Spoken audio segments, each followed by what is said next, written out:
You know, a lot had happened in the Garden of Eden. At this point, man had disconnected from God.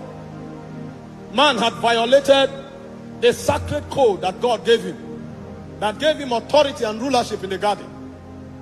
And in God's usual way, he stepped into the garden. The Bible said, and they heard, talking about Adam and Eve, the voice of God walking in the garden in the cool of the day.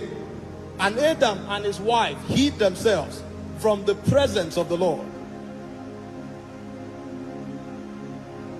They hid themselves among the trees in the garden because they knew what that moment signified in Eden. Adam was a ruler in the Garden of Eden. But you see, the powers and the rulership of Adam was predicated upon the knowledge of God that he had part time.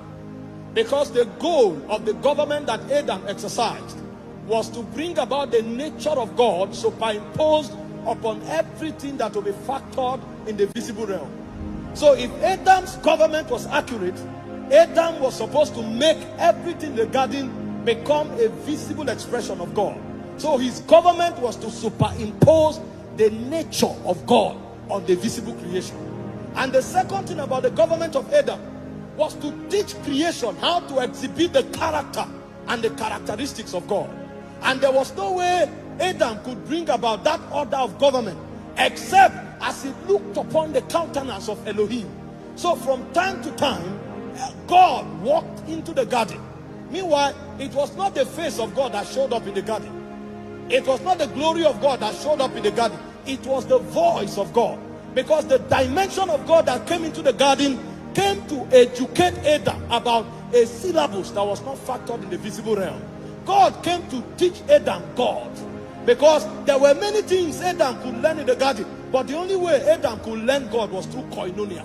The only way Adam could learn God was through intercourse. So the Bible said in the cool of the day, the voice of God, the oracles of God, the speakings of God came walking in the garden, and Adam interacted with it. The word came walking is the word ruach yom. What it means is the moment of the spirit. The moment. It was not at all times that God came to instruct Adam.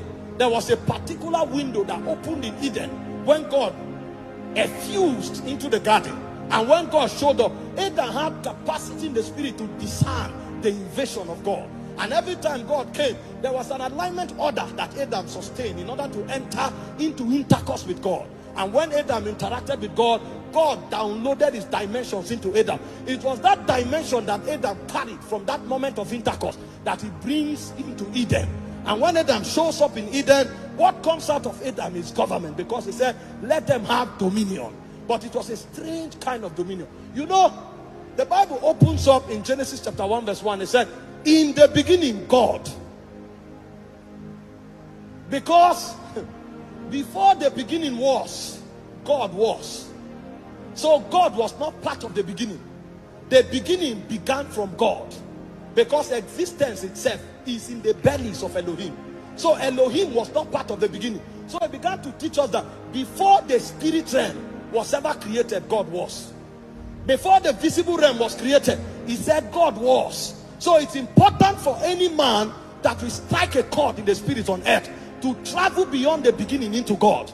Because if you don't touch God, you cannot be relevant in the beginning. Because the beginning, the origin of time, the origin of reality began from God. So for man to be relevant, he needed to journey back into God. So what Adam was doing in the cool of the day was a journey back into that which was before the beginning. So that when he enters into the beginning, he could bring a civilization that existed before the beginning. Because the beginning was a virgin dimension that God allowed Adam to colonize.